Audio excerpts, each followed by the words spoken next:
हाँ, hello friends. तो आज हम डिस्कस करेंगे नीट 2021 का फिज़िक्स का पेपर। तो इसमें हम ये देखेंगे कि पेपर कैसा था, मॉडरेट था, इजी था, कितनी मतलब सही होने चाहिए, कितने गलत होने चाहिए। तो हम यहाँ पे 3 टाइप के क्वेश्चन लेंगे और जिसमें से मतलब मान लो इजी होगा तो उसको हम ग्रीन से मार्क करेंगे और अगर टफ़ होगा तो उसको हम रेड से मार्क करेंगे और अगर मॉडरेट होगा तो उसको येलो से मार्क करेंगे और वन बाय वन देखते हैं। मैं ज़्यादा तो सॉल्यूशन नहीं लिख पाऊँगा, लेकिन जितना हो सकेगा ट्राई करते हैं, ठीक है। सॉल्यूशन लिखने का मतलब है कि एक्सप्लेन, क्योंकि तो वीडियो बहुत लंबा हो जाएगा, लेकिन फिर भी देखते हैं कितना होता है। तो दोस्तों, ये जो हमारा पहला क्वेश्चन आ रहा है इसका देख लेते हैं कि इन्होंने यहाँ 40 वोल्ट दे रखा है, 10 वोल्ट दे रखा है और 40 वोल्ट दे रखा है। तो यहाँ से क्या होगा कि यहाँ पे इसका फेजर डायग्राम बना लेते हैं।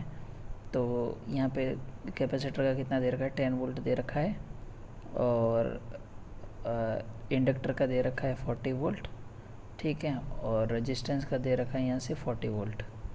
तो इसका जो नेट होगा वो कितना बच जाएगा पीछे, अब ये 30 बच जाएगा, तो रिजल्टेंट कितना आ जाएगा यहाँ से 50। तो हमको पता है कि वी नॉट इक्वल टू कितना लिखोगे आप, आई नॉट इंटू कितना लिखेंगे, जेड लिख लेंगे, या फिर V R M S equal to क्या लिखेंगे, I R M S into Z, ठीक है। तो हमारा वी आर एम एस कितना हो गया, यहाँ से 50 हो गया।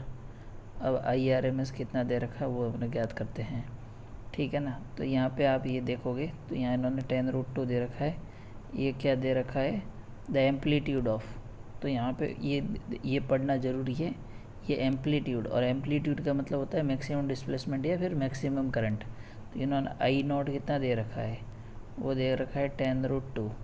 तो यहाँ ज़रूर बच्चा मिस्टेक करेगा, या तो वो आई आर एम एस का कर रखेगा, तो वो आई आर एम एस ना हो गया, आई नॉट है यहाँ पे, ठीक है ना।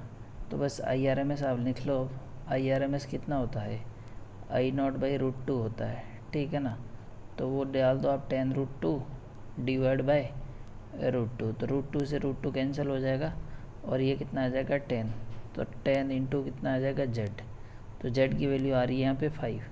तो एक चीज़ है कि यहाँ पे स्टूडेंट मिस्टेक कर सकता है, तो इसको हम रखते हैं येलो कैटेगरी में अभी, ठीक है ना। थोड़ा सा डेंजरस क्वेश्चन है, इजी है, लेकिन यहाँ पे ये जो टर्म दी है the amplitude of the maximum current दिया हुआ है, तो यहाँ से भी स्टूडेंट क्या हो सकता है, उसको आई आर एम एस भी कंसिडर कर सकता है, तो गलती कर सकता है।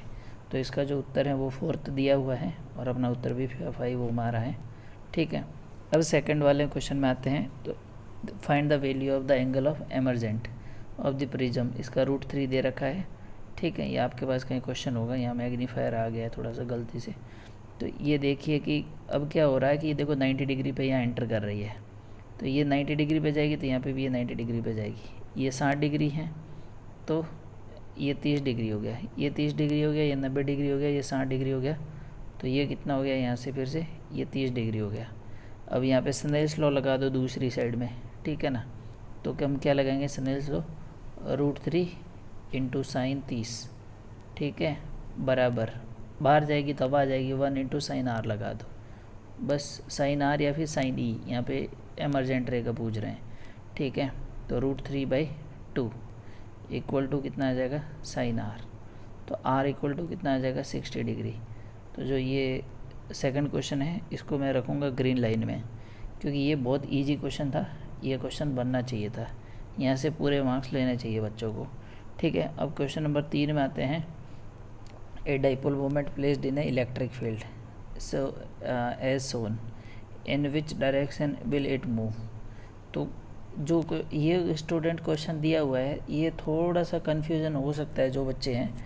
ऐसा है कि यहाँ पे आप ये देख रहे हो फील्ड लाइंस बहुत नज़दीक हैं, तो यहाँ पे फील्ड लाइन ज़्यादा मतलब नज़दीक है, तो यहाँ पे इलेक्ट्रिक फील्ड ज़्यादा होगा। मान लो ये क्यू चार्ज ये है यहाँ पे, तो ये वाले प्लेस पे इलेक्ट्रिक फील्ड ज़्यादा होगा, तो यहाँ ई लार्ज है, ठीक है ना। और यहाँ पे जो है ई क्या आएगा, स्मॉल, और फोर्स होता है वो इलेक्ट्रिक फील्ड के अलोंग द इलेक्ट्रिक फील्ड होता है, यहाँ पे ऐसे होगा और यहाँ पे ऐसा होगा, ठीक है।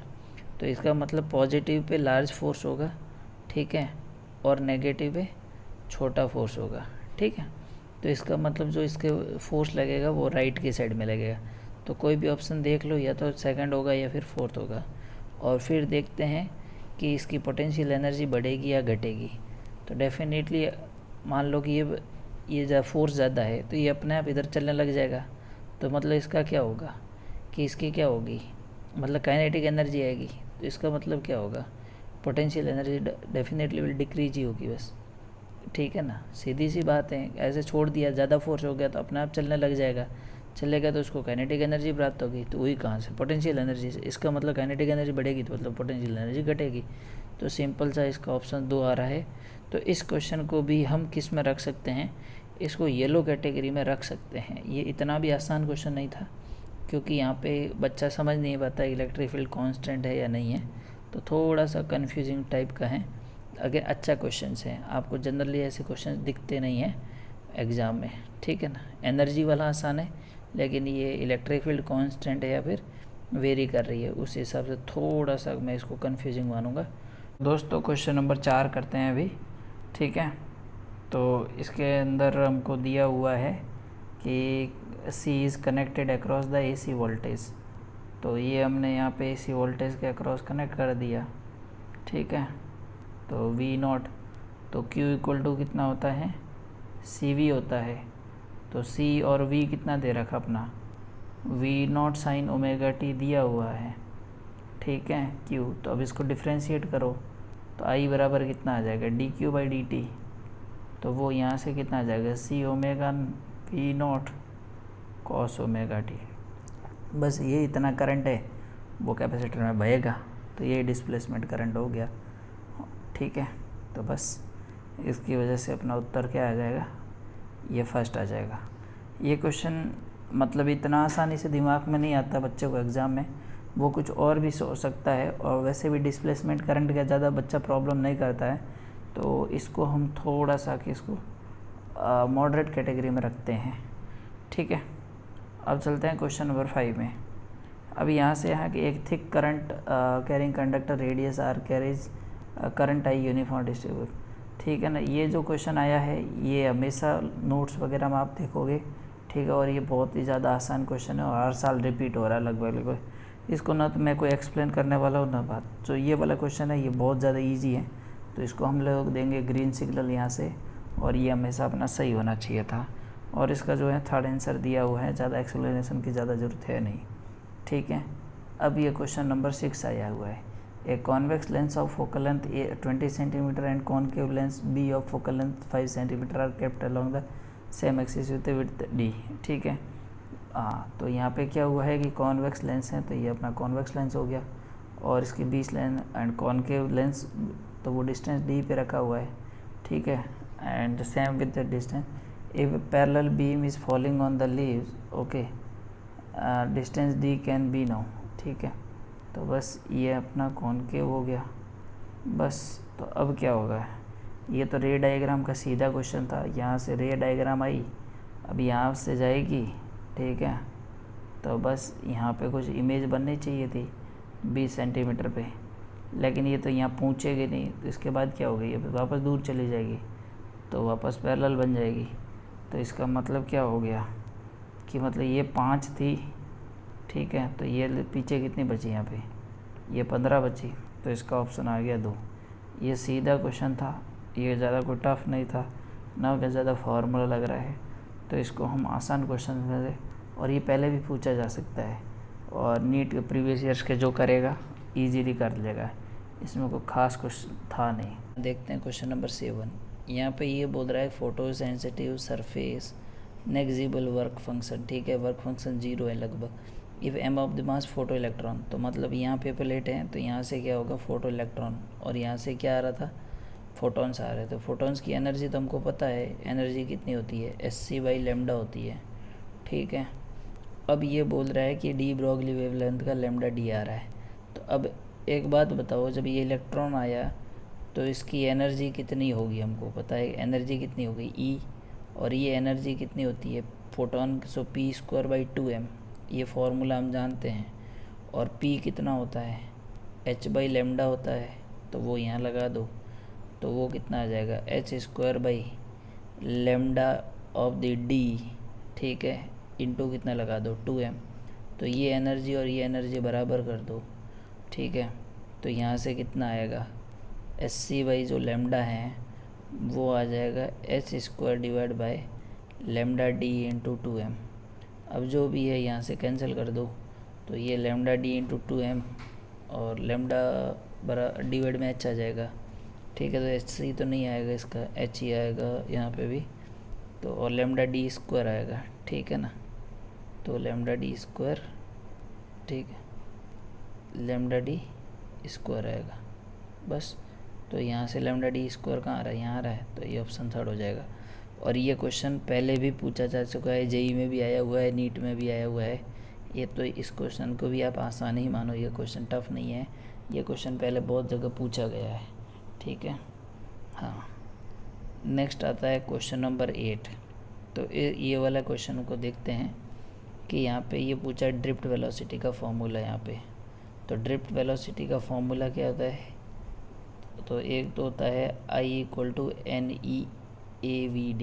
यहाँ पे ऑप्शन है क्या, ड्रिफ्ट वेलोसिटी I बाई, तो वो तो यहाँ हमको दिख नहीं रहा है, केवल NEVD दिख रहा है, तो ये तो ड्रिफ्ट वेलोसिटी का फॉर्मूला है नहीं।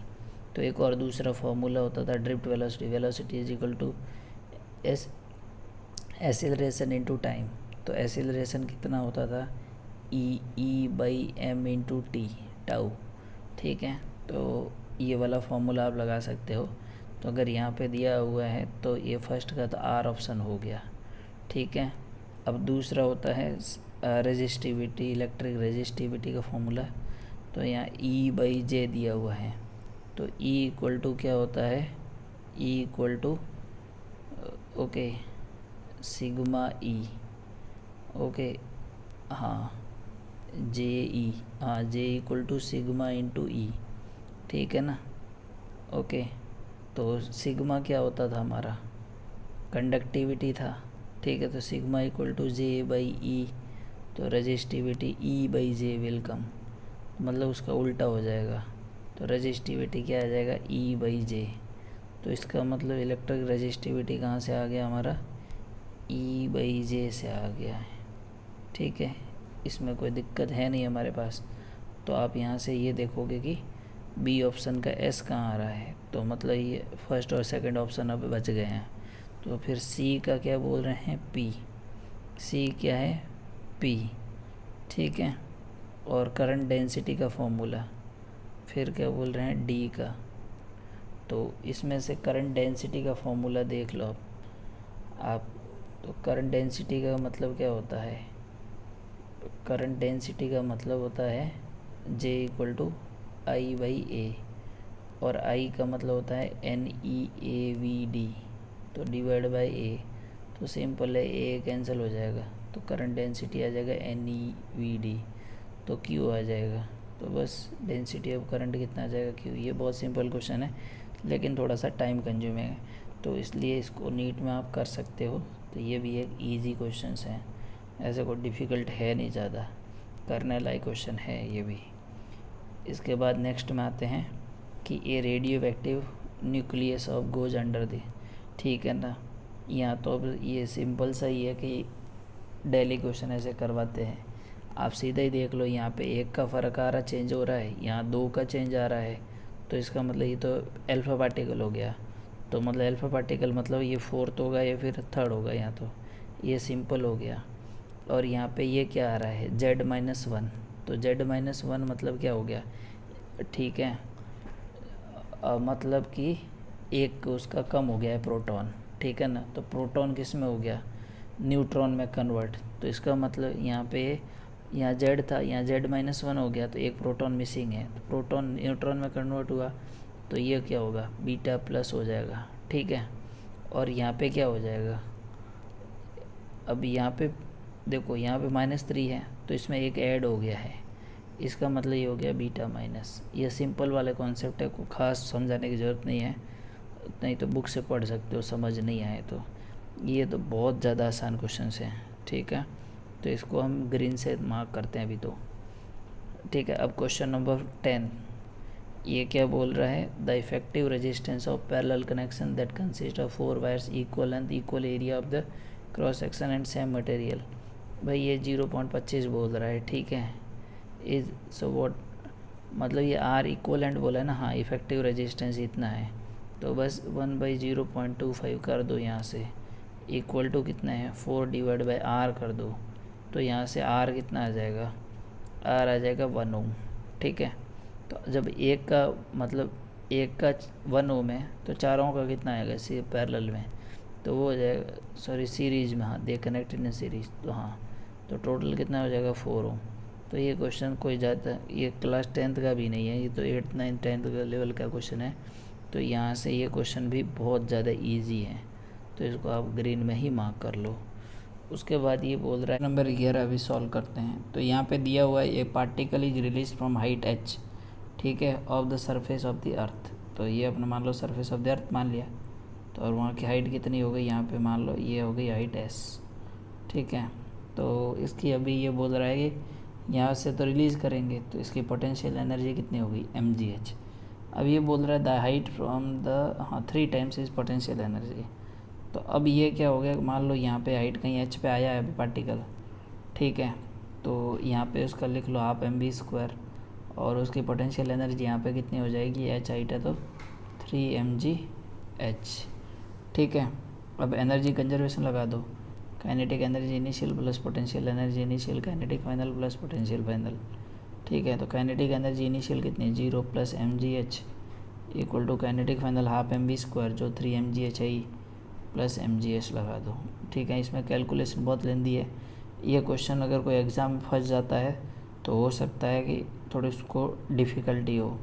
तो s इक्वल टू कितना आ जाएगा 4h, तो h इक्वल टू कितना आ जाएगा s/4।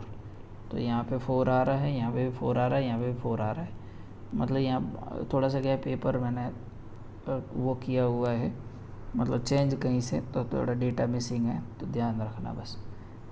हमारे पास ये फर्स्ट सेकंड और फोर्थ ऑप्शन आ गए हैं। अब वेलोसिटी चाहिए तो सब्सटीट्यूट कर लो बस। ठीक है, तो हाफ mv² इक्वल टू 3 था ये, half mv² equal to 3 mg और h, तो h कितना हो गया h/4, यहाँ से 2 कैंसिल हो जाएगा, तो 3/2 कहीं आना चाहिए। ठीक है, तो वेलोसिटी में 3/2 gh कहीं पे है क्या, हाँ तो फर्स्ट और सेकंड ऑप्शन और फोर्थ ऑप्शन ये सब एक जैसे ही है, तो आप देख लेना अपने हिसाब से, क्योंकि यहाँ थोड़ा डेटा मिसिंग है तो मैं सही से नहीं निकाल पा रहा हूँ इसका डेटा। एक सेकंड में करेक्ट देख लेता हूँ थोड़ा सा। क्वेश्चन नंबर 10 में, हाँ तो रूट इसी में दिया हुआ है प्रॉपरली फोर्थ ऑप्शन में। ठीक है ना दोस्तों, तो ये क्वेश्चन मैं थोड़ा सा टफ मानूंगा, इजी नहीं मानूंगा इसको, क्योंकि यहाँ पे कैलकुलेशन था, थोड़ी बहुत गलती हो सकती है, क्योंकि 2-3 जगह थोड़ा आगे पीछे करना है, तो मॉडरेट क्वेश्चन था ये, इतना भी आसान नहीं था और इतना भी टफ नहीं, फिर भी इसको मैं थोड़ा सा रेड जोन में ही रखूँगा। ठीक है, फिर क्वेश्चन नंबर 12 में आते हैं। तो यहाँ से आप देखोगे the half life of the radioactive nuclear is 100 hours. So कितना अपने को टी हाफ जो है वो कितना दे रखा है 100 आवर्स, और लॉन्डो लोगों को पता है कि ln2/λ जो होता है वो होता है टी हाफ। ठीक है, the fraction of original activity that will be remain after 150 hours. तो बस जो a इक्वल टू क्या हो जाएगा a0 e⁻ λt। ठीक है, तो अब बस a इक्वल टू लिख लो यहाँ से a0, और e की वैल्यू है e और माइनस लेमडा, और अब लेमडा कितना आ गया यहाँ पे, लेमडा आ जाएगा ln2 / 100 इंटू 150, तो ये कैंसिल हो जाएगा, a equal to a0 e⁻ ln2 into 3/2। ठीक है, बस अब क्या ये e है, तो अब e को e का पावर क्या लिखे 1/, हाँ तो e कैंसिल ही हो जाएगा। ठीक है, तो इसको a इक्वल टू a0 और इसको लिख लो 1/e⁻, और तो e पावर सेम हो गया तो वो तो कैंसिल ही हो गए। ठीक है, तो कितना आएगा ln2 है ना, तो ऑप्शंस देखना यहाँ पे,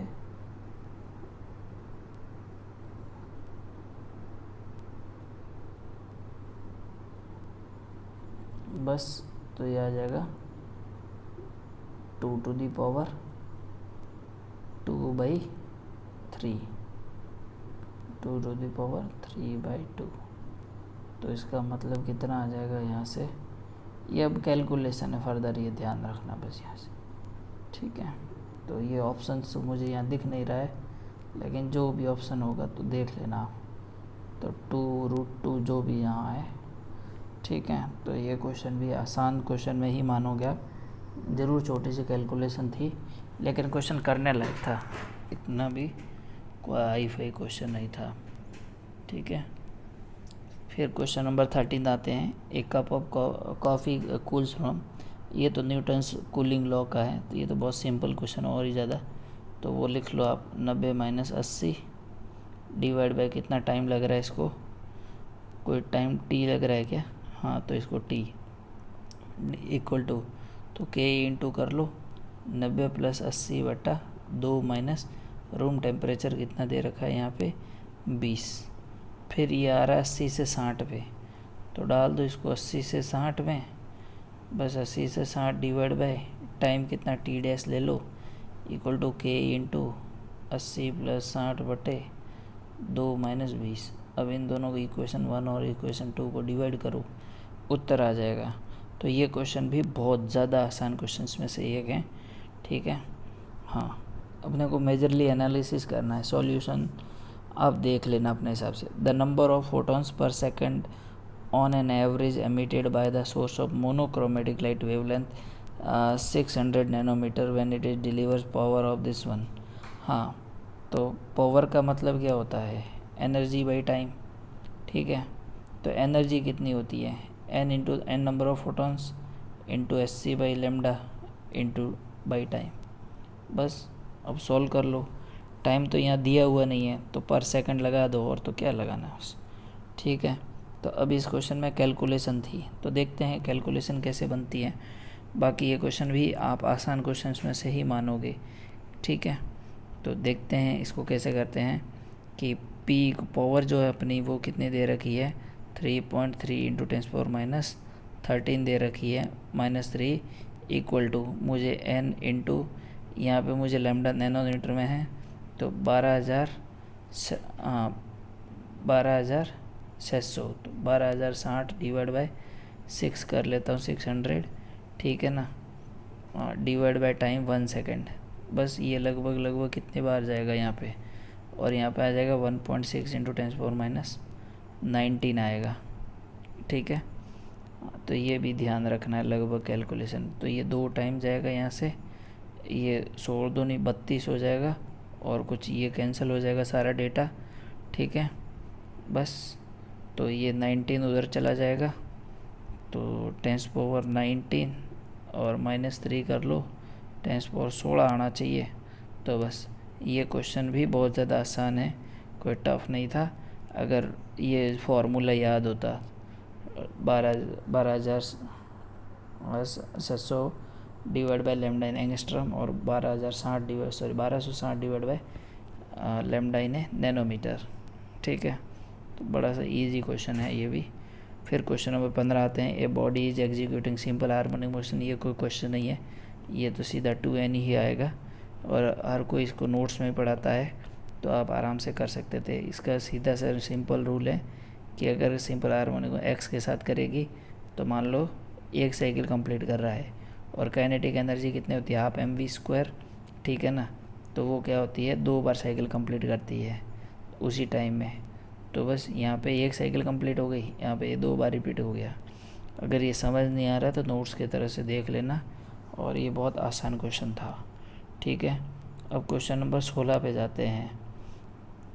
तो स्ट्रेट इन्फिनिटी वायर, यहाँ पे मेरे पास डायग्राम नहीं है तो मैं देख लेता हूँ, मेरे पास जहाँ डायग्राम है वहाँ पे। तो ये जो फोर्स हैं, तो ये जो फोर्स हैं वो QV भी लगेगा यहाँ पे। ये बहुत ज़्यादा आसान क्वेश्चन है फिर से ही। तो इलेक्ट्रॉन जा रहा है, तो इलेक्ट्रॉन का चार्ज 1.6 इंटू 10⁻19 कर दो, ठीक है, इंटू वेलोसिटी, तो वेलोसिटी 10⁻5 है ही। अब यहाँ के B वैल्यू लगा दो। अब B वैल्यू इन्फिनिटी की वजह से कितनी होती है आपको पता ही है, μ0I/2πr। बस कैलकुलेशन ज़रूर छोटी सी लेंदी है, लेकिन इतनी भी लेंदी नहीं है। तो अपन डेटा देखो प्रॉपरली डाल देते हैं। 1.6 इंटू 10⁻⁹, तो -19 में 5 गया तो -14 बचा अपने पास, ठीक है ना।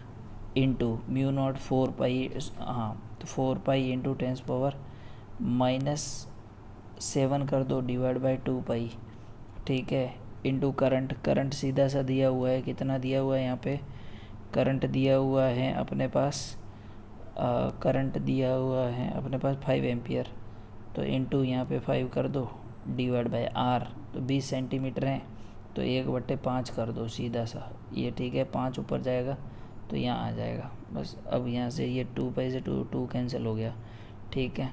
तो अब यहाँ 1.6 इंटू और ये 10⁻⁻14 और 10⁻⁻21 हो जाएगा, ठीक है।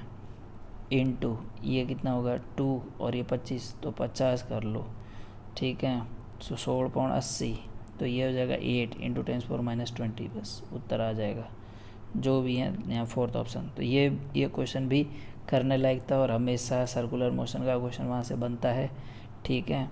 QVB से 90 डिग्री एंगल का, यहाँ पे थोड़ा अलग दे दिया है लेकिन कॉन्सेप्ट सेम ही है, कोई ऐसा तो क्वेश्चन नहीं है कि भाई बच्चा कर ना पाए, ठीक है। अब क्वेश्चन नंबर 17 देखते हैं।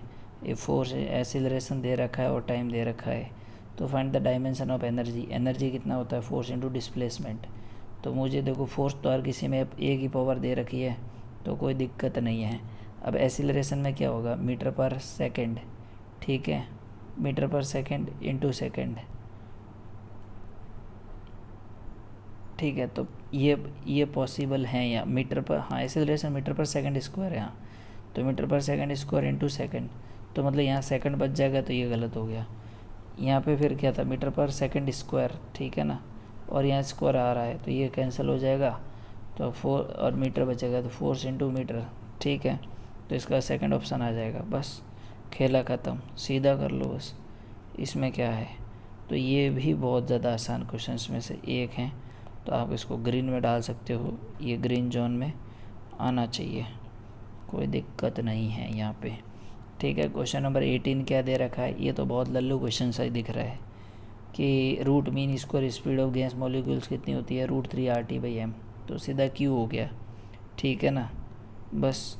तो यहाँ से तो सेकंड या थर्ड ऑप्शन ही पॉसिबल है।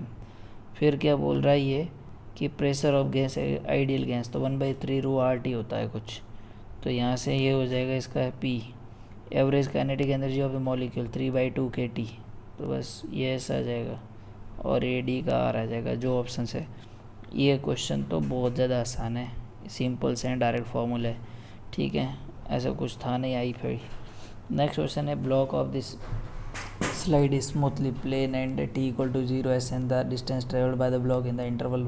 हाँ तो मतलब ये डिस्टेंस n-1 मतलब ये nth में, ठीक है, ये तो nth सेकंड में है और एक है nth सेकंड और एक n+1, तो बस लगा दो फार्मूला। ये तो अब क्या है, अब फार्मूला जो SN कितना लगाते थे, u + 1/2a इंटू 2n-1, ऐसे कुछ आता था फार्मूला। तो पहले वाले के लिए तो कितना हो गया, 2n-1 ही हो गया, इनिशियल स्पीड 0 मान लो, यहाँ दिया होगा कुछ ना कुछ, तो स्टार्टिंग फ्रॉम रेस्ट हो गया, तो एक तो हो गया 2n-1 और नीचे वाले में n+1 है, तो 2 इंटू n+1 इंटू -1 कर दो। मैं सीधा ही लिख रहा हूँ ये, ठीक है, ये बहुत गोश्त सा क्वेश्चन है, कोई ख़ास नहीं है यहाँ पे, तो बस यहाँ से देखोगे सेकंड ऑप्शन आ रहा है, तो ये क्वेश्चन भी कोई आई फाई नहीं है, बस किए हुए सॉल्व क्वेश्चन क्लासों में, कोई नया नहीं है, ठीक है। हाँ क्वेश्चन नंबर 19 के बाद में क्वेश्चन नंबर हमको 20 पे जाना है पहले। A nucleus with a mass number 220 breaks into 2 fragments of the each mass number of 120. The binding energy per nucleon is unfragmented nucleus is 7.6 mega electron volt while the fragment is 8.5. The total gain in the binding energy in the process is, ठीक है। तो ये देखते हैं कि mass number 240, ठीक है, fragments mass number of 120 और 120 में ये ब्रेक हो रहा है। तो ये बोल रहा है कि binding energy per nucleon unfragment nucleon is well that fragments is 8.5। तो यहाँ पे कितनी है 8.5, तो इसके लिए भी कितनी है 8.5। और जब ये 240 था तो उस टाइम कितनी थी यहाँ पे, उस टाइम पे थी 7.6। ठीक है ना। तो बस अब ये इसने क्या हुआ कि निकालते हैं इसका उत्तर। तो मास नंबर दे रखा है इन्होंने, तो मतलब मास नंबर से निकाल सकते हैं क्या। तो 240 इंटू करना into 8.5 sorry 7.6 minus 240 minus 240 into 8.5 कर लो। ठीक है। तो यहाँ से 240 आप कॉमन ले लो और 0.9 का डिफरेंस तो है ही। ठीक है। तो बस उत्तर 216 के आसपास सही आ गया बस। तो 0 तो 224 इंटू 9 कर लो, बस 9 चौक 36। तो इस क्वेश्चन को मैं थोड़ा येलो में रखूँगा क्योंकि थोड़ा बच्चा कंफ्यूज हो सकता है और ये कैलकुलेशन वाइज भी ज़्यादा फिजिबल नहीं था, तो बच्चा अगर स्किप करता है तो भी चलेगा। ठीक है। हाँ, फिर आएगा question number 21। Screw gauge gives the following reading when the use the measure of the diameter of a wire main scale reading 0 nanometre.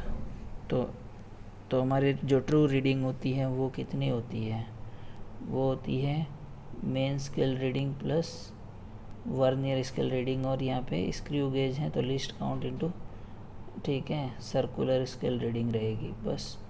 तो यहाँ से मेन स्केल रीडिंग तो 0 है ही, प्लस लीस्ट काउंट इसका निकाल देते हैं। Given that 1 mm on the corresponding to the 100 divisions, 52 division हैं इसके। ठीक है ना। तो सर्कुलर रीडिंग कितनी है 52 इंटू, और इसका लिस्ट काउंट कितना दे 1 mm। ठीक है। तो 1 डिवाइड बाई 100 कर लो। ठीक है, 1 mm। तो जो उत्तर आएगा वो कितना आ जाएगा 0.52 mm आ जाएगा। उत्तर है क्या यहाँ पे, यहाँ सेंटीमीटर में दे रखा है तो मैं तो 0.052 सेंटीमीटर आ जाएगा। तो बहुत आसान क्वेश्चन है ये तो। हाँ, तो 4th ऑप्शन आ जाना चाहिए। ठीक है। तो ये क्वेश्चन ऐसा है कि मैं इसको येलो में इसलिए रख रहा हूँ कि कई बच्चा स्क्रू गेज और वर्नियर स्केलर का एज ए फैकल्टी तो मेरे लिए आसान है, लेकिन बच्चे के लिए क्या है कई बार पढ़ते ही नहीं है वो लोग, तो इसको येलो में रखो तो ठीक है, क्योंकि बच्चों के हिसाब से, क्योंकि बच्चा नहीं पढ़ता इतना ज़्यादा। और अगर आप कंपटीशन के लिए तैयारी कर रहे हो तो आसान क्वेश्चन ही है। ये आपके ऊपर है किस में रखना है, येलो में रखना है या फिर ग्रीन में, वो अप टू यू। ठीक है। मैं थोड़ा बच्चों के हिसाब से मैंने उसको the equivalent capacitance of the combination, इसका भी डायग्राम अभी बनाते हैं। तो यहाँ पे ऐसा डायग्राम बन जाएगा, ये डायग्राम। ठीक है, कुछ चीज़ें मिसिंग हैं यहाँ पे, और ये वाला ऐसे हो गया। तो एक बात बताओ, तो आप पहले बैटरी जोड़ दो यहाँ पे। ठीक है। अब बैटरी जोड़ोगे तो क्या होगा, यहाँ से वोल्टेज V मान लो, तो यहाँ 0 हो गया, तो यहाँ कितना आ गया V, यहाँ V, तो यहाँ V, यहाँ V, यहाँ 0 तो यहाँ 0, यहाँ 0 तो यहाँ 0। तो देखो इसके अक्रॉस तो वोल्टेज ड्रॉप 0 है, तो ये तो यूजलेस है, बस इसके अक्रॉस है तो बहुत पैरेलल में हो गए, तो 2C आ गया। बस सिंपल सा है, इसमें कुछ खास नहीं था, लेकिन ये क्वेश्चन बिना ट्रिक के नहीं होगा। कोई C इक्वलेंट लगाने की कोशिश करेगा तो नहीं बनेगा, पोटेंशियल मेथड ज़रूरी था। ठीक है। A lens of the large focal length of the large aperture is best. हाँ, तो एस्ट्रोनॉमिकल टेलीस्कोप के लिए क्या रखते हैं हम, ये लार्ज रखते हैं क्योंकि ज़्यादा रेज ये मतलब ले सके, बस यही हमारा मेन मोटिव रहता है, और तो कोई मोटिव है ही नहीं। और जो इसका क्या बोलते हैं F0/Fe आएगा इसका, ये भी क्या बोलते हैं इसका, और मतलब हाँ जो रेजोल्यूशन होता है वही। ठीक है। तो अब इसको देख लो कि लेंस है focal length and large aperture is the best suited for the objective. हाँ, तो ऑब्जेक्टिव के लिए लार्ज होना चाहिए और ये अपर्चर भी क्या होना चाहिए, लार्ज। अपर्चर का मतलब क्या होता है, उसका डायमीटर से रिलेटेड है।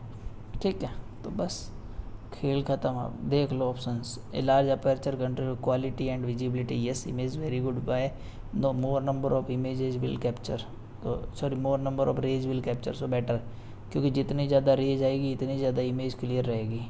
ए large area of the objective ensures a better light of the gathering power, सही है। A larger aperture is the better resolution, ये भी सही है। तो ये इसका फोर्थ ऑप्शन बिल्कुल सही है। तो ये क्वेश्चन भी कोई ख़ास नहीं था, ये तो बहुत, और वैसे भी एग्ज़ाम में ऑल ऑफ दी अबोव दिखा है तो तुम्हें को सतर्क हो जाना है। नेक्स्ट है two charge spherical conductors radius r1 and connected by the wire, then the ratio of the charge density of the spheres is. ठीक है ना, कि मतलब दो स्फेरिकल कंडक्टर्स हैं, इसकी रेडियस क्या है, जिसकी r1 है, ठीक है, और दूसरा क्या है जिसकी रेडियस कितनी है, r2 है।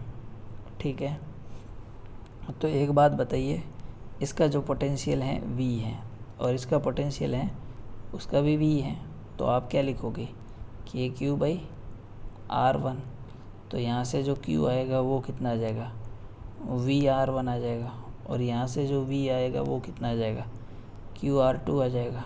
ठीक है, अब ये क्या बोल रहा है, सरफेस चार्ज डेंसिटी बोल रहा है, तो वो कितनी हो गई, चार्ज बाई रेडियस, तो चार्ज कितना हो गया, v(r1) बाई रेडियस। ठीक है, मतलब एरिया होता है ना, सॉरी हाँ, मतलब q बाई ए, तो 4πr1 स्क्वायर कर दो यहाँ से। ठीक है, और दूसरे का भी सिग्मा 1 और सिग्मा 2, तो सिग्मा 1 r1 इक्वल टू क्या लिखोगे, क्योंकि देखो यहाँ से r1 कैंसिल हो जाएगा, इधर चला जाएगा, तो सिग्मा r1 कांस्टेंट हो गया, तो सिग्मा r2 के बराबर लिख लो, तो सिग्मा 1 बाई सिग्मा 2 जो है वो r2 बाई r1 आ जाएगा, और कुछ भी नहीं है, जहाँ पे भी दे रखा r2 बाई r1। ये क्वेश्चन भी बहुत आसान है और बहुत जगह तो क्लास नोट्स में से ही करवाया जाता है, कोई बड़ा क्वेश्चन नहीं है। ठीक है, अब नेक्स्ट क्वेश्चन आया है, ए spring is stretched by the 5 centimetre.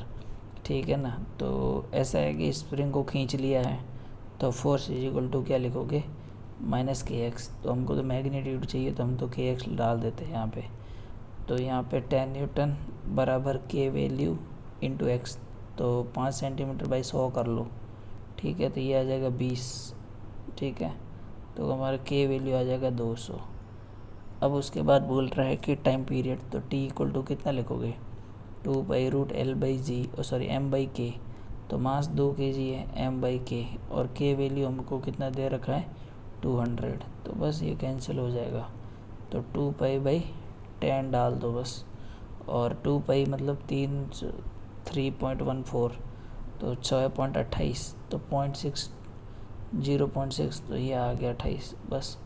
तो ये क्वेश्चन में थोड़ा सा क्या है कि बच्चा ये वाला स्टेप नहीं लिख पाता है, तो मैं इस क्वेश्चन को मैं ग्रीन में रख के मैं येलो में कर पाऊँगा, क्योंकि कई बार बच्चा नहीं कर पाता है। मैं सबके लिए बता रहा हूँ, तो फिर भी एक आइडियल कंडीशन के लिए यहाँ पे बोल रहा है कि इलेक्ट्रोमैग्नेटिक वेव प्रोपेगेट इन एक्स डायरेक्शन, डायरेक्शन कौन सी है, x, which of the one of the following combination of the correct.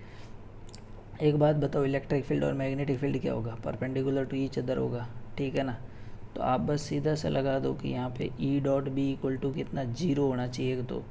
ठीक है, E.B इक्वल टू कितना होना चाहिए, 0, तो यहाँ J तो ये तो 0 नहीं है, तो ये गलत हो गया। ठीक है, ये हो गया यहाँ -1। ठीक है, हाँ, ये माइनस माइनस यहाँ प्लस हो गया, और यहाँ पे ये क्या हो गया, माइनस हो गया, तो सेकंड ऑप्शन यहाँ पे पॉसिबल है, यहाँ 0 हो रहा है, तो यहाँ 0 नहीं हो रहा है, तो ये गलत हो गया। ठीक है, मतलब मैंने डॉट प्रोडक्ट लगाया सिंपल सा, और कुछ भी ऐसा थ्योरी नहीं लगाई है। E.B 0 होना चाहिए, कुछ लोग E×B लगाएंगे, तो उसमें वो 0 ना होकर वो डायरेक्शन आ जाएगी डायरेक्टली। ठीक है, यहाँ पे ये मैं +1 हो गया है। ठीक है, और यहाँ पे ये क्या हो गया, हाँ, यहाँ पे +1 एंड +1 हो गया, तो ये भी बराबर 0 नहीं आ रहा है, तो मतलब ये ऑप्शन भी गलत हो गया। तो देखो ये बहुत सिंपल क्वेश्चन है, उसमें कुछ है नहीं ऐसा। ठीक है, हो सकता है एग्ज़ाम के टाइम पर थोड़ा डिफ़िकल्ट रहा हो, लेकिन फिर भी करने लायक क्वेश्चन था। The escape velocity from the earth surface is V, ठीक है, तो यहाँ से वेलोसिटी वी हो गई, तो ये कितनी होती है वह सरफेस से √2 g m e/r, ये जनरली इतनी ही रहती है, ठीक है। अब क्या बोल रहे हैं कि the another planet have a radius 4 times of the earth and same density of mass, तो सिंपल सा मास डेंसिटी कितनी होती है, डेंसिटी इनटू वॉल्यूम, तो 4/3πr³ कर लो बस, ठीक है। तो r से r ये कैंसिल हो जाएगा, C2g तो हमको चाहिए ही नहीं क्योंकि वो सेम ही चीज़ है, तो बस मुझे कांस्टेंट वैल्यू चाहिए यहाँ से, तो सिग्मा इंटू 4/3πr², मतलब r² के बराबर, तो और r को बाहर ले लो तो वो डायरेक्टली प्रोपोर्शनल टू r हो जाएगी, तो 4 टाइम्स है रेडियस, तो वेलोसिटी इसके एस के वेलोसिटी कितनी हो जाएगी 4 टाइम्स, ठीक है, तो 4 भी आ जाएगा, और कितना आएगा आके, तो बस इसका भी ऑप्शंस क्या आएगा 4 आ जाएगा, ठीक है। तो ये भी एक आसान सा क्वेश्चन ही है। नेक्स्ट पोटेंशियोमीटर का, ठीक है, कि 1.5 volt gives at a 36 centimetre, if another cell of 2.5 replaces by then what length will be. ये क्वेश्चन कैसे करना है, या तो आप मेथड लगा सकते हो पोटेंशियोमीटर का प्रॉपरली, नहीं तो बुक्स में दिया गया यही E1/E2 = L1/L2, अब जो भी हैं वहाँ से लगा दो, उत्तर आ जाएगा। ये क्वेश्चन भी बेहद ही आसान है, बस और कुछ भी नहीं है, नहीं तो प्रॉपर मेथड से भी कर सकते हो, इन बुक में फार्मूले भी दिए हुए हैं, तो फार्मूला तुमको आना भी चाहिए। उसके बाद है हमारा क्वेश्चन नंबर 29 करते हैं अभी। तो ऐसा है कि इस बॉल को मान लो कि नीचे फेंक दिया अभी, ठीक है, तो इसमें क्या होगा, नीचे कितना लगेगा mg, और ऊपर कितना लगेगा आपका ρvg, ठीक है, और विस्कस फोर्स कितना लगेगा Fr, और आप कह सकते हो 6π/ρv। अब एक बात बताओ, हमको तो यही निकालना है, विस्कस फ्रिक्शनल फोर्स, या Fc लिख दो यहाँ पे, ठीक है। तो मेरा जो mg है वो कितना लिखूँगा मैं, डेंसिटी इनटू वॉल्यूम, ठीक है, तो डेंसिटी मैं इसका लिख लेता हूँ सिग्मा v × g, ठीक है, तो ये मेरे को mg के बराबर दिया हुआ है, तो ये कितना आ जाएगा, इसकी डेंसिटी कितनी है d/2 है यहाँ पे, तो ये कितना आ जाएगा mg/2, ठीक है। तो यहाँ से तो ये नेट फोर्स, क्योंकि ये तो कांस्टेंट वेलोसिटी से चल रहा है, तो नेट फोर्स कितना होगा 0, तो mg/2 plus viscous force equal to mg कर दो बस, तो विस्कस फोर्स कितना आ जाएगा mg/2। तो ये जो क्वेश्चन है इसमें बच्चा क्या है कंफ्यूज हो जाएगा, क्योंकि वो क्या है 6π/ρv की तरह सोचेगा और यहाँ टर्मिनल वेलोसिटी की सोचेगा। तो ये क्वेश्चन मैं बोलूँगा कि एग्ज़ाम में ना तो मैं इसको मैं रेड जोन में रखूँगा, क्योंकि यहाँ पे कैलकुलेशन में बच्चा फंस सकता है। जैसे एज ए टीचर के लिए इसलिए आसान है क्योंकि वो इतना सोच सकता है, अभी फ्री है, लेकिन एग्ज़ाम में बच्चे के लिए थोड़ा डिफ़िकल्ट रहेगा, तो कैलकुलेशन के हिसाब से वो टर्मिनल वेलोसिटी में फंसेगा और काफ़ी टाइम ख़राब कर सकता है।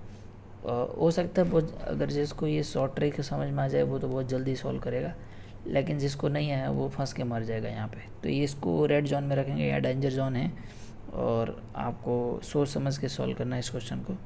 अब नेक्स्ट क्वेश्चन आता है कि पैरेलल प्लेट कैपेसिटर में यूनिफॉर्म इलेक्ट्रिक फील्ड ई है, space between them this A and D, energy store they.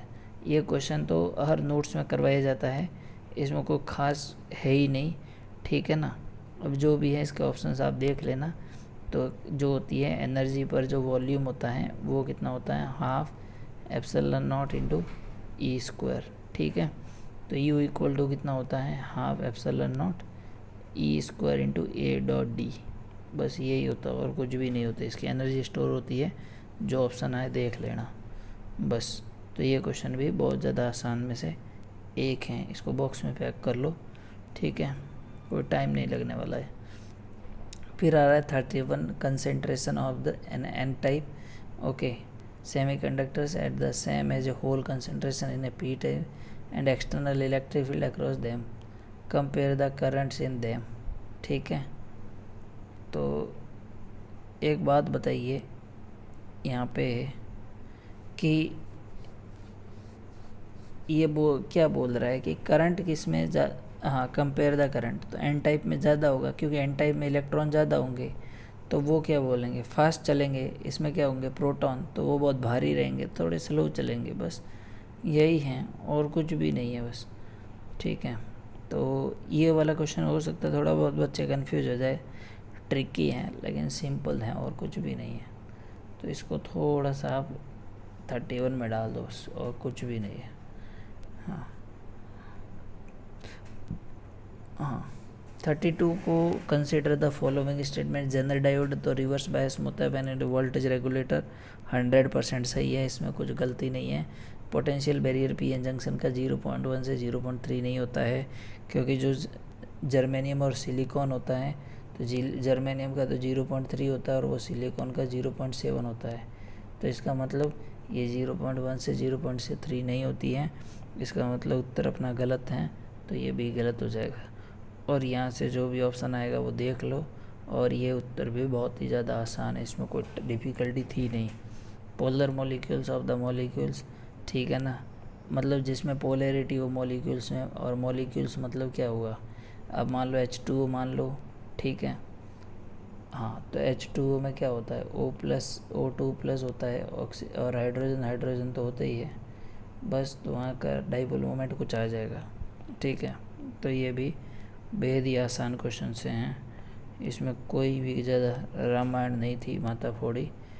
Number 34 पे तो आप यहाँ देख रहे हो कि E/G का दिया हुआ है, ठीक है ना। तो इलेक्ट्रिक फील्ड जो एनर्जी होती है वो कितना होता है, फोर्स इंटू डिस्प्लेसमेंट, और जी कितना होता है, फोर्स इंटू मीटर स्क्वायर। सो ठीक है, इंटू कितना हो जाएगा, इंटू M1 M2, तो M1 M2 ऊपर चले जाएंगे, ठीक है, मास इंटू, तो फोर कैंसिल हो गया, 1 मीटर का इसका 1 मीटर कैंसिल हो गया, बस M1, तो M⁻², L⁻⁻1, T⁻0, जो भी अब उत्तर है देख लो। ठीक है, तो ये क्वेश्चन भी बहुत ज़्यादा आसान था। दूसरे मेथडों मत फंसना, फोर्स इंटू एनर्जी हमेशा फोर्स इंटू डिस्प्लेसमेंट लिखा करो ताकि क्वेश्चन आसान बने। अब ये क्वेश्चन बोल रहा है कि water falls from 6 metre height and rate of 50 kg/second to operate a turbine. The losses due to frictional force into the how much power is generated by the turbine.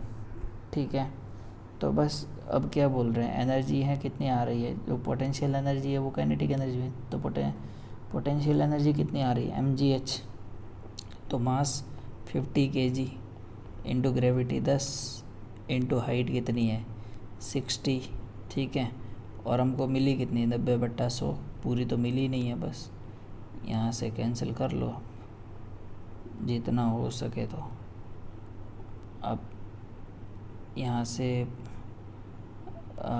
6 into 9, 15 into 10 into 6 into 9, तो 15 into 2 कितना हो गया, 30 into 10, और ये 9 3 27, ठीक है, और वो कितना हो जाएगा 8100, तो 8.1 किलोवाट। बस सिंपल सा है, इसमें क्या था, कोई खास तो था नहीं है।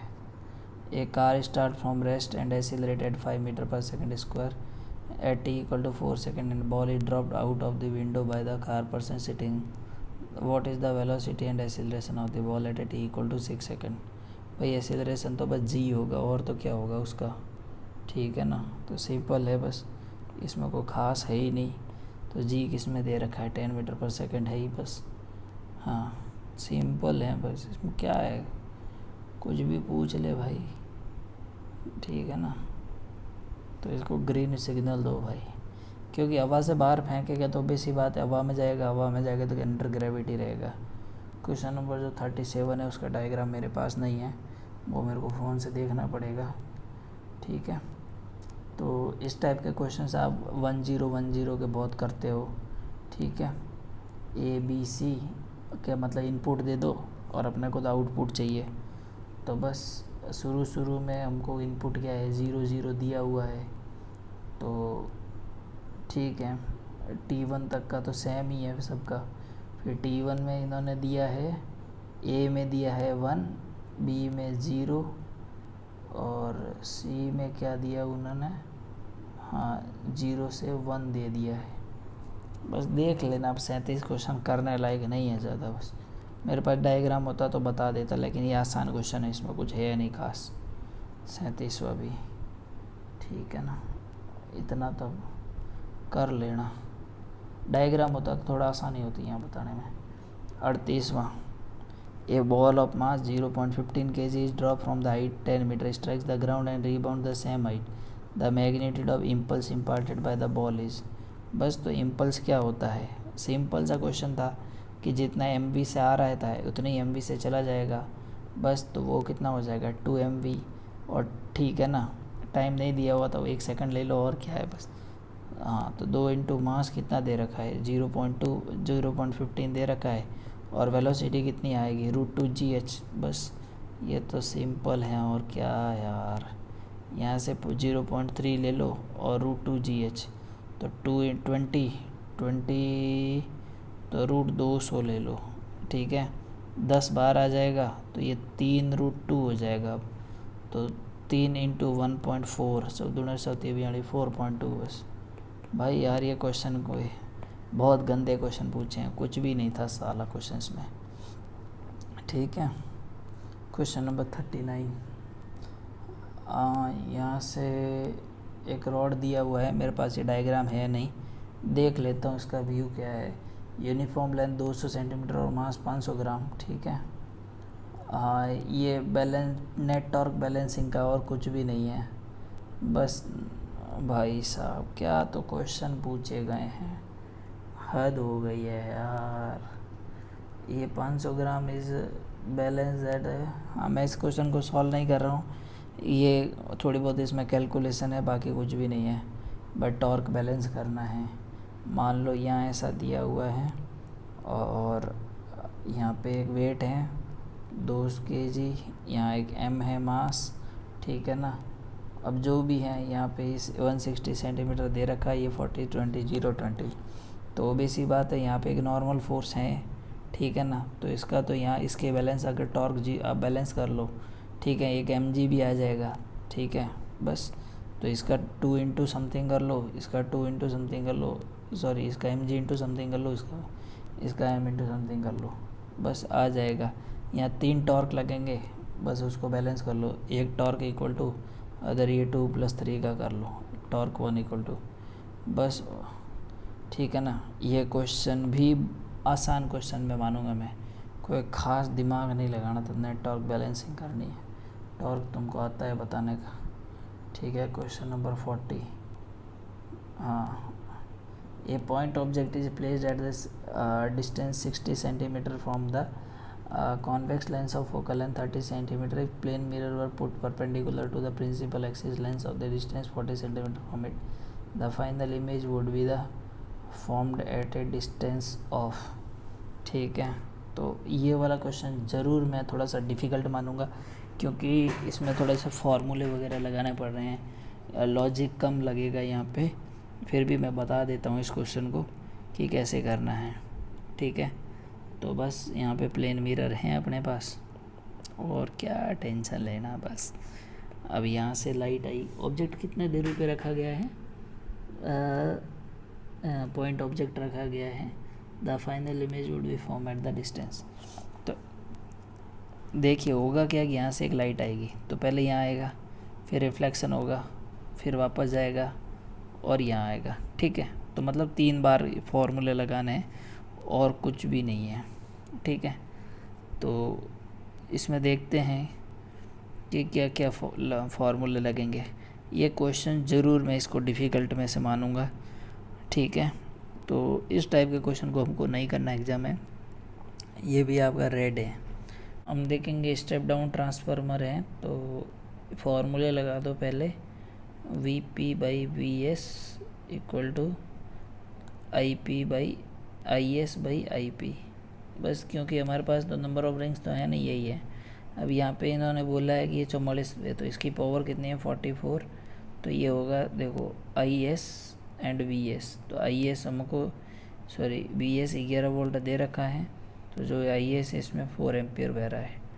ठीक है, तो अब वी पी कितना दे रखा है, तो वी प्राइमरी 220 दे रखा है और वी सेकेंडरी 11 दे ही रखा है इक्वल टू, तो इसका जो आई एस है वो कितना दे रखा है 4 डिवाइड बाय, बस उसमें आई पी कर लो बस, ये कितना हो जाएगा 20। ठीक है ना, 4 का भाग दे दो, 2 बार चला गया ना, हाँ नहीं तो ऐसे ही लिख लो 220 into I P equal to 4 into 11, तो 11 दूना 22, बस आई पी इक्वल टू कितना लिखना है अब 4/20 कर लो बस, तो 5 का भाग 5 बार गया 1/5, बस तो 0.4। कैलकुलेशन मिस्टेक हो रही है, हाँ 2 कैंसिल हो गया 2, हाँ तो यहाँ से 4/20 मतलब हाँ यार 2 आ जाएगा तो 0.2, तो फर्स्ट कर लो, कैलकुलेशन मिस्टेक कर रहा था, बाकी कॉन्सेप्ट यही था, मतलब पावर बैलेंस करनी थी, तो ये क्वेश्चन भी आपके इजी क्वेश्चंस में से एक हैं। 3 रजिस्टर शोइंग इन हियर, तो मेरे पास रजिस्टर तो है नहीं, तो अभी इसको बनाता हूँ डायग्राम में, क्योंकि यहाँ पे एक रेजिस्टेंस दे रखा है I1 का और ये R2 R3 में जा रहा है, बस खेला ख़त्म। अब इन्होंने क्या बोला है कि मुझे I3 का और I1 का मुझे रेशियो चाहिए है, तो एक बात बताओ कि यहाँ पे जो I2 है, जो I2 और I3 है उसका रेशियो कितना होगा, V बाई R2 ओके इस टू V/R3, तो बस यही है I2:I3 का कितना हो गया, ये हो गया आपका, ये हो गया है 1R3:R2। अब मुझे पता है कि टोटल करंट कितना आ रहा है, I1 आ रहा है, तो आप लिख लो I2, ठीक है ना, तो I2 plus I3 equal to क्या लिखोगे आप R3x प्लस R2x, और वो जो हैं I1 के बराबर है, तो यहाँ से जो x है वो कितना आ जाएगा, वो आ जाएगा I1 by R2 plus R3। ठीक है, अब मुझे I3 निकालना है, तो जो टोटल I3 जो था वो कितना था, वो था तुम्हारा R2x, तो R2 इंटू एक्स कितना आ रहा है I1 divide by R2 plus R3, बस तो I3/I1 जो है क्वेश्चन में ही दिया है वो R2 divide by R2 plus R3 हो जाएगा, बस कुछ भी नहीं था। ये एक साला क्वेश्चन है क्या भाई, पता नहीं कुत्ते से क्वेश्चन हैं, लेकिन फिर भी ये बच्चा अगर वो नहीं कर पाता है तो इस क्वेश्चन को मैं कैलकुलेशन के हिसाब से वगैरह इसको डेंजर जोन में रख लेता हूँ। ठीक है, और कोई बच्चा नहीं कर पाता ये सब इतना, चलो कोई नहीं, थोड़ा सा बच्चों को वो दे देते हैं रियायत। ये क्वेश्चन तो क्वेश्चन नंबर 43 जो दिया हुआ है, ये क्वेश्चन तो बनना ही बनना चाहिए। ठीक है, हाँ Q=V×B बस, ठीक है, F क्या होना चाहिए QV×B बस, और क्या।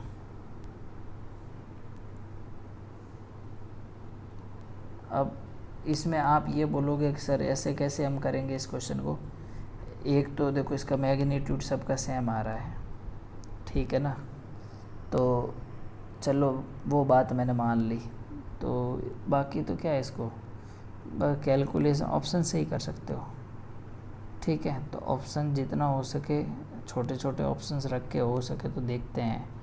अब मुझे पता है कि अपना वेलोसिटी क्या है 246, ठीक है, और यहाँ पे जो Q है वो 1 दे रखा है।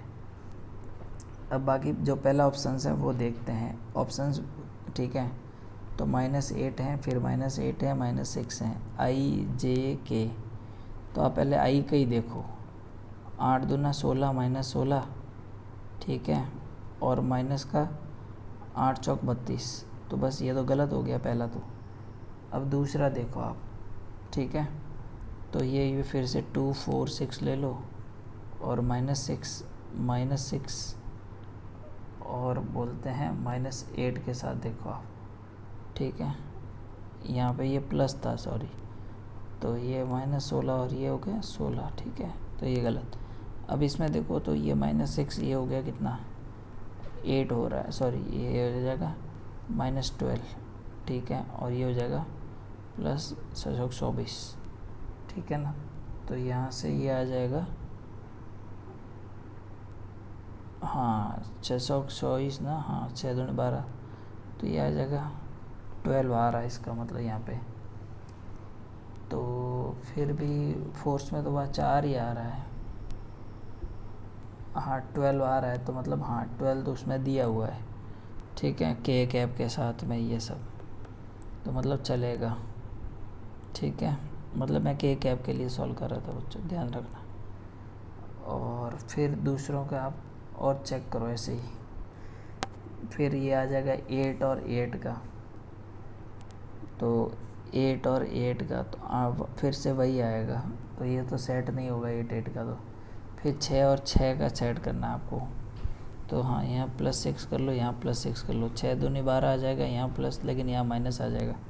हमको क्या चाहिए था इसका, हमको चाहिए था इसका +12, तो मतलब सेकंड ऑप्शन सही था। तो ये क्वेश्चन में कैलकुलेशन थी, लेकिन फिर भी ये येलो क्वेश्चन में रख सकते हैं हम लोग, ज़्यादा कुछ खास नहीं था कि कैलकुलेशन ना बने। फिर भी एंड के टाइम पे ज़रूरी नहीं है क्वेश्चन बन जाए, थोड़ा बच्चा घबरा भी सकता है, ठीक है। फिर ए particle the maximum height of surface the particle is reach, ठीक है। तो थोड़ा सा ये क्वेश्चन गड़बड़ दिख रहा है, पढ़ लेते हैं दूसरी जगह से। कि particle of mass m is projected with the velocity के वी, ठीक है, वेलोसिटी कितनी है, के वी दे रखी है बस। The maximum height above from the surface, the maximum height above the surface reached by the particle is, तो बस अब इसमें क्या है, काइनेटिक एनर्जी लगा दो 12mv², तो 12mv² कितना हो गया, हाफ मास m, और v² कितना लिखोगे आप, हाँ v² आप लगा दो k² एंड ve², ठीक है, इक्वल टू, अब ऊपर कितना जाएगा, तो वो लगा दो g m divide by re plus h, बस। यहाँ से ये m क्या हो जाएगा, कैंसिल आउट, ठीक है। तो बस मैक्सिमम हाइट हमको तो h निकालना है बस, तो यहाँ से क्या वो लगा देते हैं कि 1/2 तो आएगा ही आएगा, और ऐसा है ना 2 उधर चला जाता है, तो 2gme, ठीक है। और इधर लगा देते हैं हम re प्लस h, और यहाँ से डाल देते हैं क्या बोलते हैं k² इंटू ve², ऐसा कुछ। तो जो हाइट आएगी,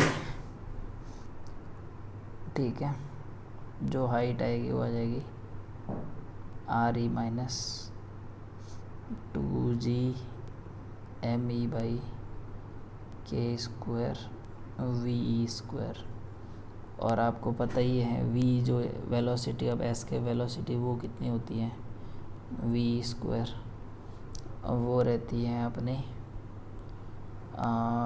v² कितना रहता है, एक सेकेंड, हाँ √2gme/r, √2gme, हाँ तो gme/re रहता है, ठीक है। तो यहाँ अगर डालेंगे तो gme v² बाई, तो वो आ जाएगा gme/r, तो ये कैंसिल हो जाएगा और यहाँ r ही आ जाएगा, तो h बराबर आ जाएगा k² - 1/k² इंटू r, ये ऐसा कुछ उत्तर आएगा। शायद दोस्तों इसमें कैलकुलेशन मिस्टेक हो रही है, आप देख लेना जो भी है। इस टाइप का जो ऑप्शन है बस वो एक ही ऑप्शन है यहाँ पे, वो है फोर्थ ऑप्शन। मेरा रिवर्स आ रहा है यहाँ पे, देख लेना कोई मिस्टेक हो तो ये क्वेश्चन में थोड़ी कैलकुलेशन ज़्यादा थी, तो आप इसको रेड या फिर ग्रीन में कुछ रख सकते हो। मतलब कोई इतनी कैलकुलेशन पॉसिबल नहीं है, क्योंकि टाइम ही नहीं बचेगा, कहाँ से करेगा बच्चा, ठीक है ना। तो अब और क्वेश्चंस देख लेते हैं लास्ट के, कि 27 ड्रॉप्स हैं वहाँ पे और उनकी सेम साइज़ है, और एक पे चार्ज है, और वो कितने पे हैं, 220 वोल्ट ईच हैं। और अगर इसको कंबाइन किया जाए, ठीक है ना, तो क्या रहेगा। तो एक बात बताओ, अभी 27 ड्रॉप्स हैं, ठीक है, तो रेडियस कितना हो गया इसका, 220 है, ठीक है, तो इक्वल टू कितना हो जाएगा, KQ/R।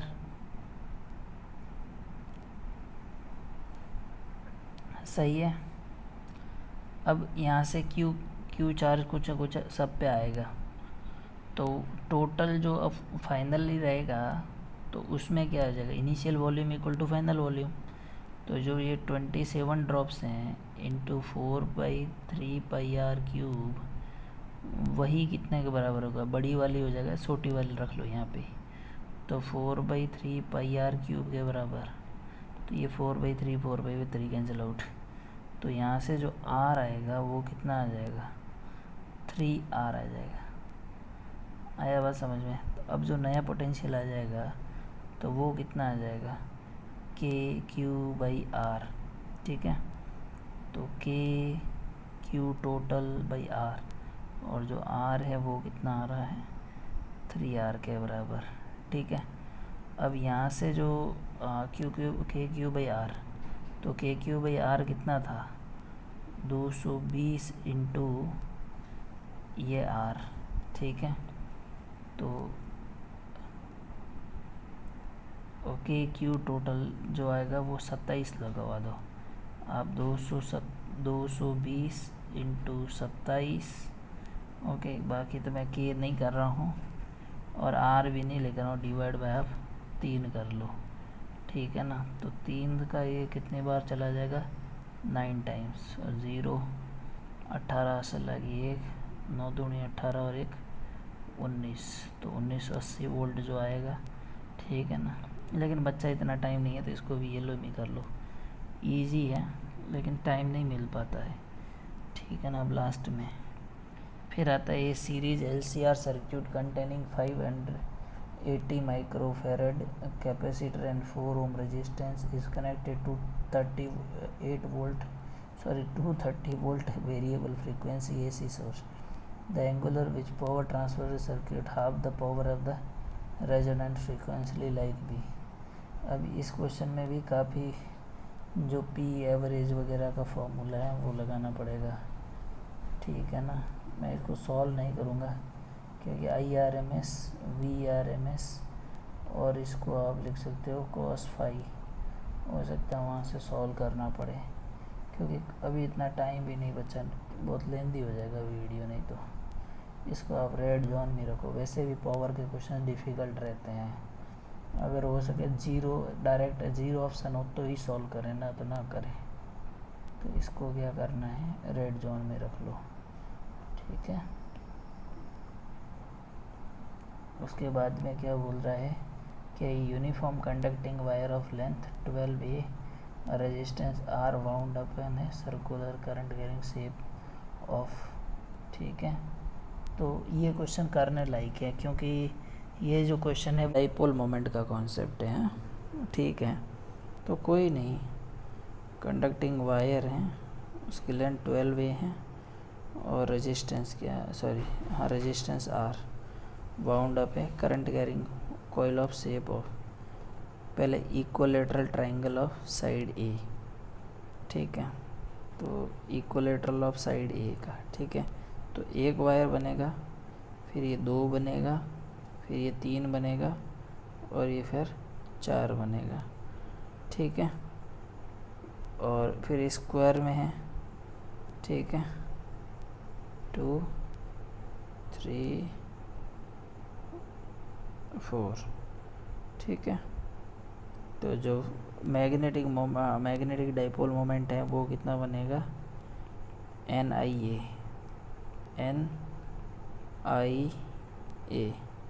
कि नंबर ऑफ टर्न्स, तो नंबर ऑफ टर्न्स कितना है 4। करंट कितना बहेगा यहाँ पे, करंट का कुछ दिया है क्या सीन, क्योंकि रेजिस्टेंस तो सेम ही है, तो हाँ वाउंड अप, तो I/A बन जाएगा, I/R। और एरिया जो है वो कितना दिया हुआ है इसका, तो ट्रायंगल का एरिया है वो भी आपको डालना है यहाँ पे। ठीक है ना, जो इक्विलैटरल ट्रायंगल का जो होता है 4√3 कुछ होता है, मुझे एग्जैक्टली याद नहीं है। ठीक है ना, 1/2 × 2√3 कुछ होता है, तो वो डाल देना, सॉल्व कर लेना। और दूसरा जो होगा उसमें भी एरिया हर रिंग का लेना है, एक का मत लेना। ठीक है, तो बस कैलकुलेशन है यहाँ पे, और कुछ भी नहीं है।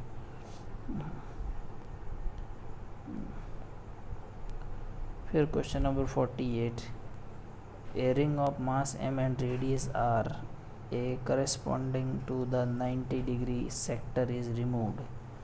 एक हाँ, तो सर्कुलर रिंग है, तो और ठीक है, उसमें मास m था और रेडियस r थी, तो इसका हटा दिया 90 डिग्री का। The moment of inertia of the remaining part of the ring about the axis passing through the centre of the ring and perpendicular the plane k times of the then the value of the k is.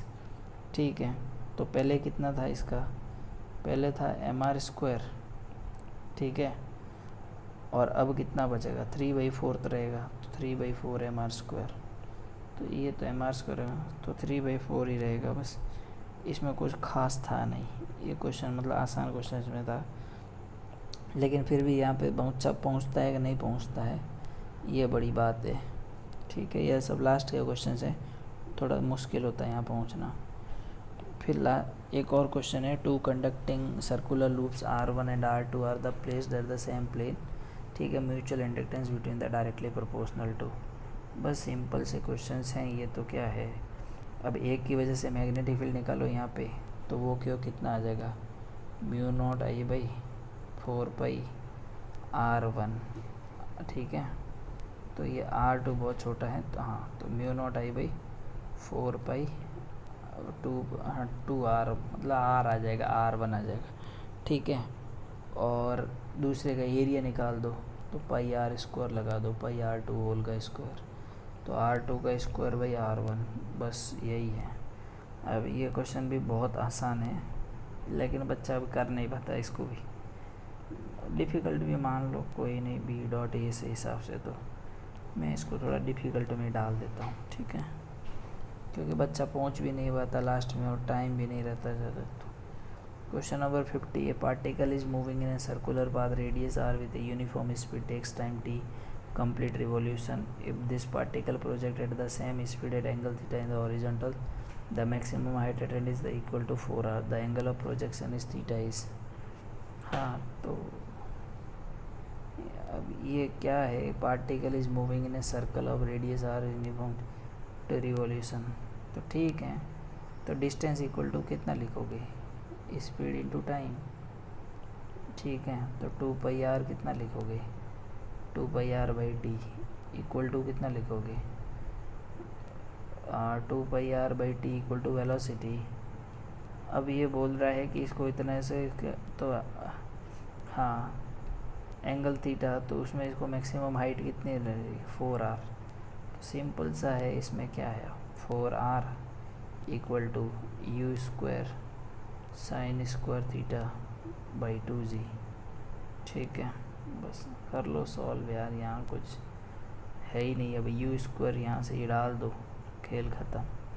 तो ये थोड़ा बहुत calculation based question है, और कुछ था नहीं इसमें ज़्यादा। तो यहीं करते हैं ख़त्म। तो इस क्वेश्चन को भी मैं ग्रीन या फिर ग्रीन में येलो में डाल देता हूँ, क्योंकि बच्चा कर पाए तो ठीक है।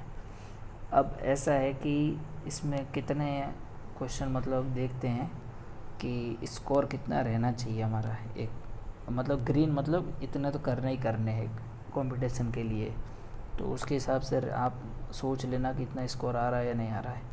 तो यहाँ से ये हो गया 4 नंबर, 4 और 4 8, 4 12, 4 16, 16 और 4 20, 20 और 4 20 और 4 24, 24 और 4 28, 28 और 4 28 और 32, 32 और 4 36, 40 44, 44 और 4 48, 48 और 4 52, 52 और 4 56 और 4 60, 60 और 4 67, 67 और 4 68, 72, 72 और 4 76 और 4 80, 84, 84 और 4 88, 88 और 4 92, 92 और 4 92 और 4 96, 96 और 4 100, 100, 100 और ये 12 112 और 120, 120 और 4 124, 124 और 4 128। मतलब इस एग्ज़ाम में मतलब 128 मार्क्स आप स्कोर कर सकते थे इजीली। फिर भी अगर इसको कम से कम रखें तो मिनिमम स्कोर आप 128 मान के चलो। और अगर मान लो, मैंने तो क्या है कि टाइम इसलिए ज़्यादा ले सकता हूँ क्योंकि मैं एग्ज़ाम में सॉल्व नहीं कर सकता हूँ, और क्योंकि ऑनलाइन ही किया है तो ठीक है, तो इसलिए मेरे लिए थोड़ा इजी हो गया ये सॉल्व करना। तो आप ऐसा मान के चलोगे फिर भी इस एग्ज़ाम में 110 मार्क्स इजीली स्कोर किया जा सकता था। अब ये बात आता है डिफ़िकल्टी लेवल, एग्ज़ाम का डिफ़िकल्टी लेवल कैसा था। ठीक है, एज ए टीचर तो मैं इसको डिफ़िकल्ट नहीं मान सकता हूँ, लेकिन एज ए स्टूडेंट के हिसाब से बताएं तो ये एग्ज़ाम पेपर एक मॉडरेट पेपर था, डिफ़िकल्ट में तो बिल्कुल नहीं मान सकते हो। तो मैं इसको और भी ज़्यादा इसको एलेबरेट करूँगा, तो ये पेपर एक इजी टू मॉडरेट वे में था। ठीक है ना, क्योंकि इस बार इन्होंने वेव से क्वेश्चन नहीं पूछे हैं, पता नहीं ये क्यों नहीं पूछा है। क्वेश्चन बिल्कुल देखने नहीं मिला वेव्स में। मोमेंट ऑफ इनर्शिया से क्वेश्चन नहीं देखने को मिले हैं। कॉलिजन से क्वेश्चन थे नहीं जो एक्सपेक्टेड थे। काफ़ी पोर्शन इन्होंने छोड़ा है, फ्रिक्शन के क्वेश्चंस भी नहीं देखने को मिले। ठीक है, एक वो एनर्जी में डाला था, लेकिन जो मेजर क्वेश्चन फ्रिक्शन के होते थे वो भी नहीं। इन्होंने जो मैग्नेटिक फील्ड से बहुत ज़्यादा क्वेश्चन पूछे हैं और हर साल आता है, तो ओवरऑल इजी टू मॉडरेट है पेपर। और जो भी बच्चा पार्टी है वो सोच सकती है फिज़िक्स में 110 मार्क्स से ऊपर आना चाहिए। और कट ऑफ हैं इस साल भी पिछले सालों जैसी ही होने वाली हैं। पेपर इतना भी कोई ज़्यादा डिफ़िकल्ट नहीं था। तो थैंक यू दोस्तों, और कोई डाउट हो तो पूछ लेना, तो और कोई वीडियो बता के जवाब दे देंगे। ठीक है, थैंक यू दोस्तों।